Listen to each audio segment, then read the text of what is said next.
Waza, waza, waza, waza, hey, hey. ሰላም ጤናን የምንመኝላችሁ የምትናፈቁ የቻናላችን ቤተሰቦች እንዴት ቆያችሁልን? ለመጀመሪያ ጊዜ 3 ሀገራት በጣምራ የሚያዘጋጁት 23ኛው የዓለም እግር ኳስ ዋንጫ በሜክሲኮ፣ ካናዳ እና ዩናይትድ ስቴትስ ኦፍ አሜሪካ በውድድሩ ታሪክ 48 ሀገራት በ12 ምድብ ተደልድለው የሚካፈሉበት የዓለም ዋንጫ በኢትዮጵያን አቆጣጠር ከሰኔ 4 ጀምሮ 2018 ምሽት 4 ሰዓት ጨዋታው ይጀምራል። ወደ ጉዳዮቻችን ከመሻገራችን በፊት ለዚህ ቻናል አዲስ የሆናችሁ ቻናላችንን ሰብስክራይብ በማድረግ ቤተሰብ ይሁኑ። የቻናላችን ቤተሰቦች ደግሞ ሐሳብ አስተያየታችሁን ኮሜንት ሴክሽን ላይ ያጋሩን፣ ላይክም ያድርጉ። ወደ ጉዳዮቻችን እንሻገራለን።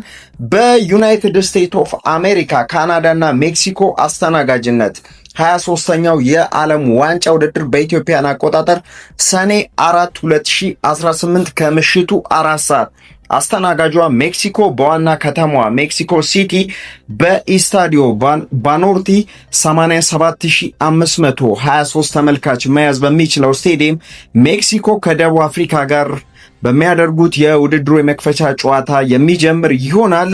ሁለቱ ሀገራት ከ16 ዓመታት በፊት አፍሪካ በታሪኳ ለመጀመሪያ ጊዜ ባሰናዳችው የዓለም ዋንጫ በደቡብ አፍሪካ አስተናጋጅነት ሲደረግ በ19ኛው የዓለም ዋንጫ ላይ እንደዚሁ በመክፈቻ ጨዋታ ተገናኝተው ጨዋታቸውን 1-1 ያጠናቀቁ ሲሆን የደቡብ አፍሪካን ግብ ያስቆጠረው በወቅቱ በ55ኛው ደቂቃ ላይ ሲያፉ ሻባላላ ሲሆን የሜክሲኮን የአቻነት ግብ ያስቆጠረው የቀድሞ የባርሰሎናው ተከላካይ ራፋ ማርኩዝ በ79ኛው ደቂቃ ላይ ሜክሲኮችን አቻ ማድረግ ችሏል። ሁለቱ ሀገራት በታሪክ 3 ጊዜ እርስ በርስ ተገናኝተው ደቡብ አፍሪካ አንዱን ስታሸንፍ ሜክሲኮን በተመሳሳይ አንዱን ማሸነፍ ችላለች። በቀሪ ጨዋታዎች ባቻ ውጤት ተለያይተዋል።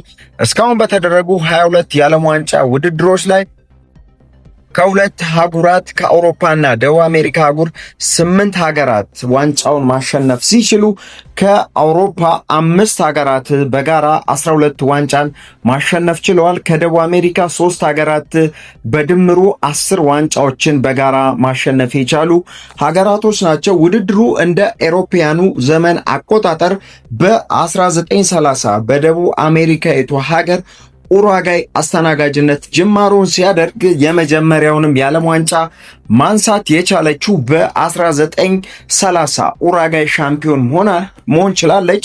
በ1934 ጣሊያን ሻምፒዮን ስትሆን በ1938 ጣሊያን ነው ሻምፒዮን መሆን የቻለችው።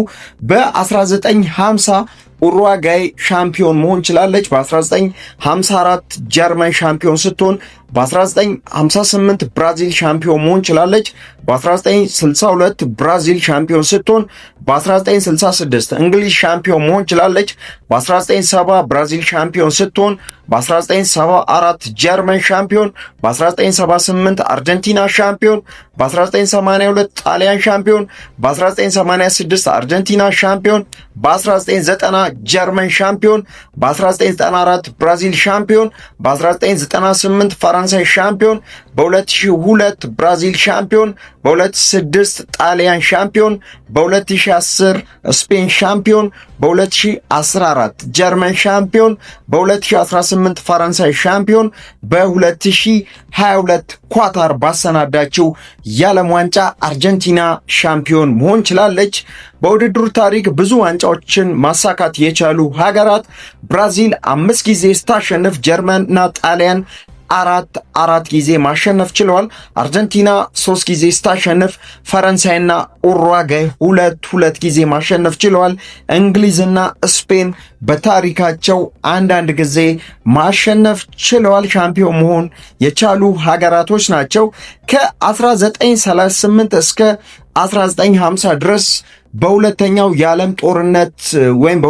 የዓለም ጦርነት ምክንያት ውድድሩ ለ12 ዓመታት ሳይደረግ ቀርቷል። ከ1938 እስከ 1950 ድረስ የዓለም ዋንጫ ለ12 ዓመታት ሳይደረግ ቀርቷል። የዓለም ዋንጫ የምንጊዜም ከፍተኛ ግብ አስቆጣሪዎቹን ስንመለከት ጀርመናዊ ሚሎስላቭ ክሎዝ 16 ጎሎችን አስቆጥሮ ከፊት ይመራል።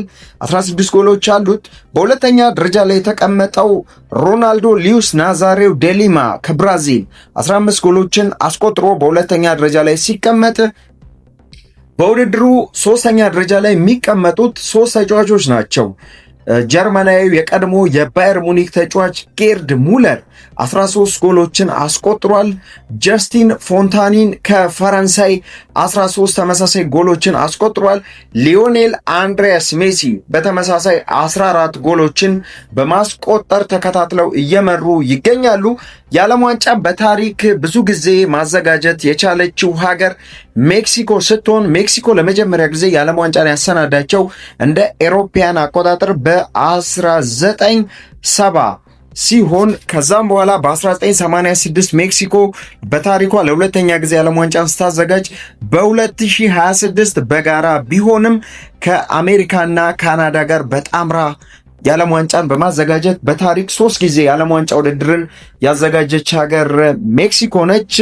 የ2026 23ኛው የዓለም ዋንጫ የመክፈቻ ጨዋታ በኢትዮጵያን አቆጣጠር ሰኔ 4 በዕለተ ሐሙስ ምሽት 4 ሰዓት በሜክሲኮ ሲቲ 87523 ተመልካች በሚይዘው ስቴዲየም ላይ ደቡብ አፍሪካና ሜክሲኮ የመክፈቻ ጨዋታቸውን ያደርጋሉ። የዛሬን እዚህ ጋር እያጠቃለልን በሌሎች ወቅታዊና አዳዲስ መረጃዎች እስከምንገናኝ በሰላም በጤና ቆዩልን። ዋዛ የስፖርቱ ማዛ